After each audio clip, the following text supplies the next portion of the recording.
Assalamualaikum warahmatullahi wabarakatuh. Perkenalkan, saya Khairia Sufi Maharani dengan nomor WP 20010013. Assalamualaikum warahmatullahi wabarakatuh. Perkenalkan, nama saya Nurhaimi Asyir, BP 18010027 dari kelompok 9. Saya Rodatul Arifah akan menjelaskan materi pertama dan materi kedua. Yang pertama, pembebanan biaya produksi ke produk. Perhitungan harga pokok berbasis aktivitas memiliki dua keunggulan, yaitu perhitungan harga pokok lebih akurat dan manajemen lebih mudah melakukan efisiensi biaya. Perhitungan harga pokok produk berbasis aktivitas lebih rumit karena informasi biayanya lebih rinci dibandingkan perhitungan harga pokok produk tradisional. Cara membebankan BOP ke produk yang dihasilkan adalah jika tarif aktivitas yang digunakan, pol biaya yang dipakai untuk membebankan BOP adalah aktivitas dari suatu proses bisnis.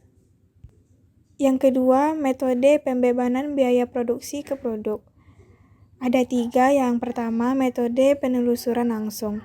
Metode ini digunakan untuk membebankan biaya langsung. Biaya langsung adalah biaya untuk sumber daya yang semata-mata dikonsumsi oleh objek biaya.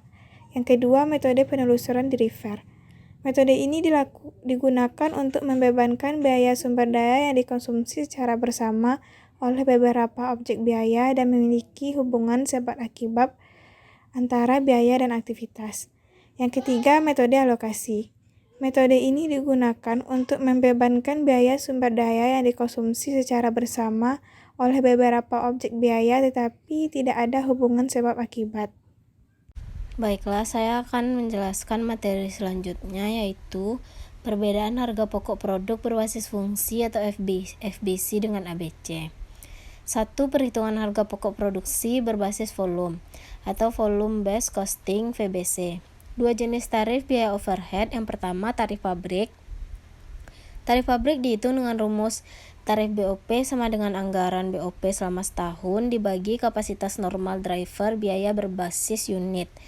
Yang kedua, tarif departemen. Tarif departemen dihitung dengan rumus tarif BOP sama dengan anggaran BOP setiap departemen produksi dibagi dengan kapasitas normal driver unit. Selanjutnya, perhitungan harga pokok berbasis aktivitas atau activity based costing ABC. Perhitungan harga pokok berbasis aktivitas membebankan biaya overhead pabrik ke produk melalui 2 tahap. Tahap pertama, biaya overhead dibebankan ke aktivitas, bukan ke pabrik. Tahap kedua, biaya aktivitas dibebankan ke produk. Baiklah, saya akan melanjutkan penjelasan materi keempat, yaitu kelemahan perhitungan harga pokok produk berbasis volume. Yang pertama, pembebanan biaya overhead pabrik dengan hanya menggunakan driver unit dapat mengakibatkan perhitungan harga pokok produk terlalu tinggi atau terlalu rendah. Yang kedua, pembebanan biaya overhead pabrik ke produk dengan hanya menggunakan driver unit menjadi tidak akurat apabila jenis produk yang dihasilkan beragam.